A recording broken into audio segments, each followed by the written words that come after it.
цытата Паўла Шпілеўскага з досыць ягонай вядомай працы. Па сутнасці, гэта праца друкавалася як артыкулы на працягу фактычна 3 гадоў. Гэта праца была прысвечана вандроўкі Шпілеўскага па Палессю. І ў ёй ён акурат падае вельмі цікавы урывак, прысвечаны Клецку, а менавіта таму, як Клецк гучаў, як Клецк выглядаў у сярэдзіне 19 стагоддзя. І мы можам забачыць, што ён апісвае вось гэты гандаль у пятніцу на рынку, што гэта сустрэча яўрэяў, продаж з боку татараў, што там бегаюць цыгане, беларускія хлопцы. І вось такая, так бы мовіць, поліэтнічная прастора пакамест мне падаецца вельмі цікавая для вывучэння і з'яўляецца такой карыснай глебай, якая прыцягвае сваю увагу.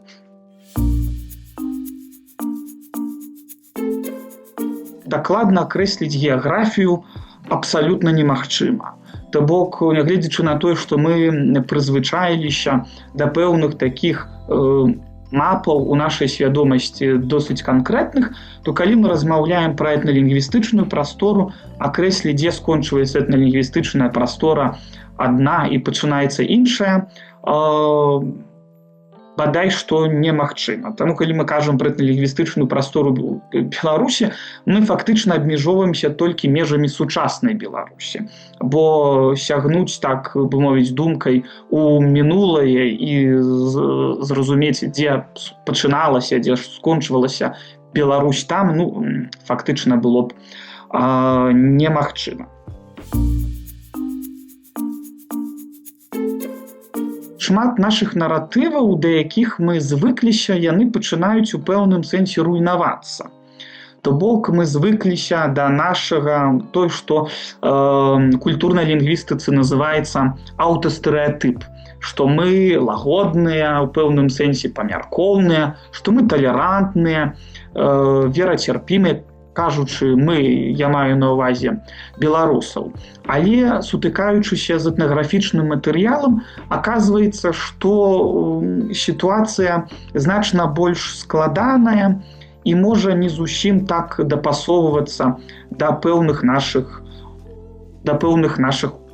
уяўленняў. Варта яшчэ акрэсліць гэты тэрмін як палілінгвізм у этнамоўнай прасторы Беларусі. Бо звычайна я бачу, вельмі часта чую у гэтых наратывах заклікаў да беларусізацыі, да таго, што беларуская мова страчваецца і гэтак далей. Але, відаць, людзі не зусім разумеюць тое, што Беларусь па сутнасці ніколі не была беларускамоўнай. Яна заўсёды была палімоўнай. У ёй заўсёды размаўлялі на розных мовах, размаўлялі розныя этнасы і розныя групы.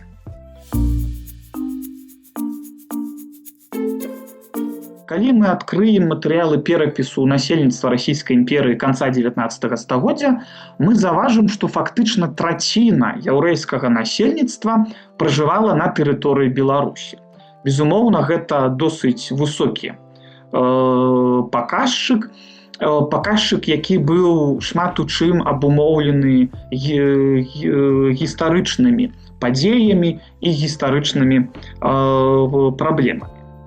Адносна нядаўна была зроблена досыць такая цікавая мапа, якая адлюстроўвае распаўсюджванне ідышу на самы канец 19 стагоддзя, на 1900 год. Мы можам забачыць, што па тэрыторыі Беларусі фактычна вось гэтая маса была засяроджана, яна вельмі канцэнтраваная. То бок па тэрыторыі сярэдняй Беларусі мы назіраем 15 і больш 15%. То бок у той жа час, як па астатнія частцы Еўропы на ўсход і захад, гэта, так бы мовіць, як вымываецца. То бок канцэнтрацыя ідышу была досыць высокая. Вельмі доўгі час расійская імперская гістарыяграфія сцвярджала, што яўрэі на тэрыторыі Беларусі, якія вельмі своеасабліва называліся літвакамі, тут я лічу, што прыкладна атаясамленне гэтых назваў досыць зразумела, размаўлялі на мове мясцовага насельніцтва і нават перайшлі на рускую мову. На пачатку 20-го стагоддзя, напрыклад, Сямён Маркавіч Дубнаў, такі даследчык яўрэйскага паходжання, лёс ягоны быў досыць трагічны, ён помер у 1941 годзе ў Рызе, у гетта, ставіў перад сабой нават задачу на падставе рукапісаў, створаных яўрэямі на тэрыторыі Беларусі, былога Вялікага княства Літоўскага, адказаць усё ж такі на пытанне, дык на якой жа мове размаўлялі яўрэі на тэрыторыі, як сёння бы мы сказалі, сучаснай Беларусі. Самае цікавае, што ён прыходзіць да высновы, што размаўлялі яны на ідышы, то бок, што яны захавалі ідыш у якасці сваёй, так бы сёння бы мы назвалі нацыянальнай мовы, але разам з гэтым добра валодалі мовай мясцовага насельніцтва. Дубнаў у сваім артыкуле 1909 года прыводзіць некалькі урыўкаў, якія былі запісаны, як ён піша, яўрэйскімі літарамі ідыша, але запісаныя на, як ён гэта называе, типічны беларускі выгавар. То бок гэта, мне так падаецца, што вельмі цікава. Ён праводзіць адносна невялікую цытату з яўрэйскага тэксту. Яна гучыць прыкладна як «ваш школьнік», і гэтак далей. І я ўзяў гэтую цытату з мэтай, так бы мовіць, рэканструявання хаця бы прыкладна сістэмы беларуска-яўрэйскага пісьменства. Але варта адзначыць, што гэта фактычна адзіны прыклад з апублікаваных, то бок больш за 100 гадоў таму, па якому мы можам суаднесці тэкст, напісаны на беларускай мове яўрэйскімі літарамі. Я думаю, што аналогія з польска-літоўска-беларускімі татарамі тут таксама адносна відавочна. Мы сустракаем публікацыю Змітрака Бядулі у газеце «Вольны сцяг», у якой Змітрок Бядуля акурат піша пра нейкі рукапіс чарнакніжніка 18 стагоддзя, які быў створаны на меншыне і таксама быў запісаны яўрэйскімі літарамі, але па-беларуску.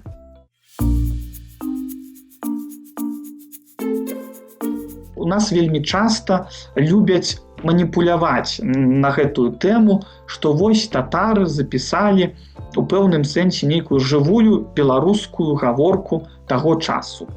І часам я гэта чуў у пэўных гістарычных праграмах, нават публіцыстычных лекцыях, але таксама насамрэч не ўсё так проста, і маніпуляваць з гэтым вельмі небяспечна. Насамрэч, напрыклад, самы ранні рукапіс беларускіх татараў, пра які мы ведаем і які ў нас ёсць, гэта таксама канец 17 стагоддзя. То бок і самы ранні, напрыклад, яўрэйскі рукапіс, які запісаны яўрэйскімі літарамі, як прафесор Дубнаў то адзначыў, на беларускай гаворцы, гэта канец 17 стагоддзя. І з татарскімі рукапісамі мы назіраем прыкладна тое самае. То бок вось гэтае сцянганне ў пэўным сэнсе ў часе да 16 стагоддзя, як часам некаторыя даследчыкі, можа насамрэч, можа яны робяць гэта толькі для прыгожага слова, я дакладна не ведаю, мне патлумачыць гэта вельмі цяжка. Але больш ранніх сведчанняў насамрэч у нас няма. Яшчэ адна з праблемаў, якая тут выступае, гэта, безумоўна, пошук беларушчыны. Безумоўна, у нацыянальнай такой пэўным сэнсе гістарыяграфіі пачатку 20 стагоддзя Шмат гэтая гаворка кітабаў канца 17, 18, 19 стагоддзяў любілі характарызаваць як беларускую мову. Насамрэч сітуацыя таксама значна цяжэй, паколькі зразумела, што правесці межу ў 18 стагоддзі, дзе, напрыклад, пачынаецца беларуская мова, дзе скончваецца якая-небудзь польская мова, ці пэўныя дыялектныя формы, абсалютна немагчыма. У даследчыкаў ёсць такі тэрмін, як этналінгвістычная непарыўнасць прасторы, які даказвае тое, што мы нават не можам часам вызначыць пэўны рэгіён, дзе там пачынаецца тая, напрыклад, Беларусь, дзе пачынаецца тая Украіна, а дзе пачынаецца, напрыклад, тая Украіна, а дзе, напрыклад, пачынаецца тая Расія. Вось, то бок гэта ўсё вельмі размазана. Я прывяду адзін з такіх прыкладаў, калі толькі пачалі вывучаць мову татараў на тэрыторыі Вялікага княства Літоўскага. Адзін з такіх першых гэта быў прафесар Мухлінскі, які ў 1857 годзе публікаваў сваё даследаванне о паходжанні і стане літоўскіх татараў. Ён вельмі часта характарызаваў мову татараў на тэрыторыі сучаснай Беларусі акурат як польскую мову, альбо як простую польскую мову. Вось. І калі мы, напрыклад, паглядзім на ягоныя спробы транслітарацыі, усё ж такі гэта адныя з першых спробаў транслітарацыі, безумоўна, яны яшчэ не прафесійныя, а мы заўважым, што сапраўды знайсці там вось гэты толькі беларускі элемент ці толькі польскі элемент вельмі цяжка.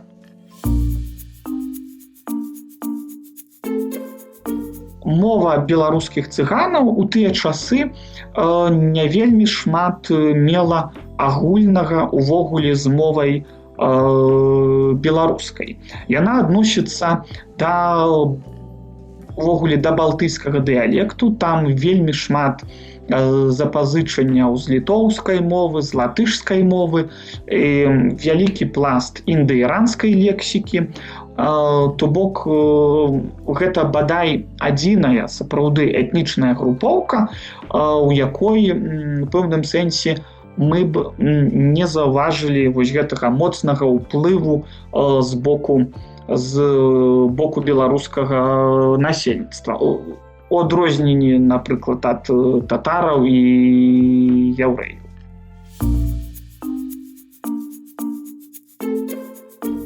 Што тычыцца мовы стараабрадцаў, пытанне ў пэўным сэнсе цяжкое з пункту гледжання таго, што, безумоўна, мова рукапісаў гэта царкоўна-славянская мова, мова у пэўным сэнсе дэрэформеная, нават часам архаічная. Шмат даследчыкаў кажуць, што мова такая, што старабратцы закансервавалі традыцыі старажытнай Русі ў часе, і нават калі ёсць нейкія, напрыклад, тэксты пра старажытную Русь, яны часам могуць пісацца пра 17 стагоддзя толькі таму, што, напрыклад, збудаваныя на стараабрадчых матэрыялах.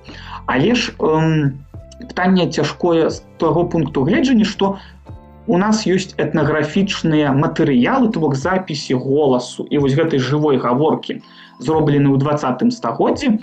Мы можам заўважыць, што там у старабрадцаў у жывой гаворцы ёсць беларускія элементы, о пад націскам, аканне, наша фрыкатыўнае выбухное г і пэўныя падобныя элементы. Ёсць у нас, напрыклад, рушнікі з вышытымі малітвамі, і вышыты яны не на царкоўна-славянскай мове, а вось на гэтай, так бы мовіць, мове беларускіх стараабрадцаў, якая увабрала ў сабе вось гэту гаворку мясцовага насельніцтва.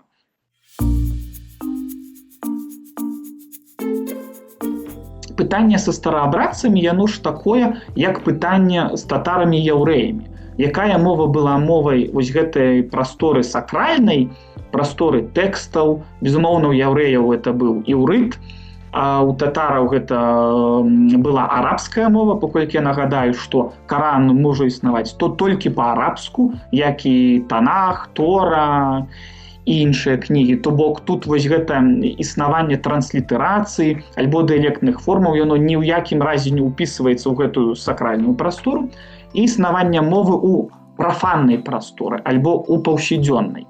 І акурат у паўсядзённай існавалі, старабратцы маглі выкарыстоўваць гэтую гаворку мясцовага насельніцтва, на якой, дарэчы, яны размаўлялі паміж сабою, але яшчэ раз падкрэсліваю, гэта досыць ужо такія познія дадзены, гэта дадзены 20-го стагоддзя. Альбо татары, якія таксама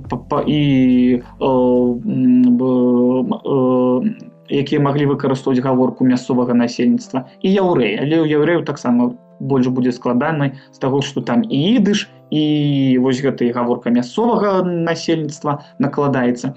То бок, усё пытанне палягае на тым, у якой прасторы, у якой сітуацыі, хто з кім размаўляе. Я хацеў бы гэта яшчэ раз падкрэсліць, калі казаў пра этнамоўную прастору Беларусі, гэта прастора сітуацый і выбару стратэгіі. Усё залежыць ад таго, хто у якім выпадку абірае стратэгію. У пэўным выпадку старабратцы размаўлялі бы нават па-польску, калі у пэўным выпадку размаўлялі бы па-руску. Усё залежыць ад таго, у якой сітуацыі яны знаходзяцца, хто з'яўляецца адрасатам, гэта мова там працэсуальная працэдура, ці гэта проста паміжасабовая паўсядзённая гаворка. То бок, насамрэч гэта напластаванне фактычна ўсяго, чаго толькі можна, і так дакладна, так повім па-расейску, расчленіць і вызначыць, дзе скончваецца адно, дзе пачынаецца іншае, мы не можам. І в прынцыпе, у гэтым я бачу карысць і вялікі здабытак усходнеславянскага рэгіёна.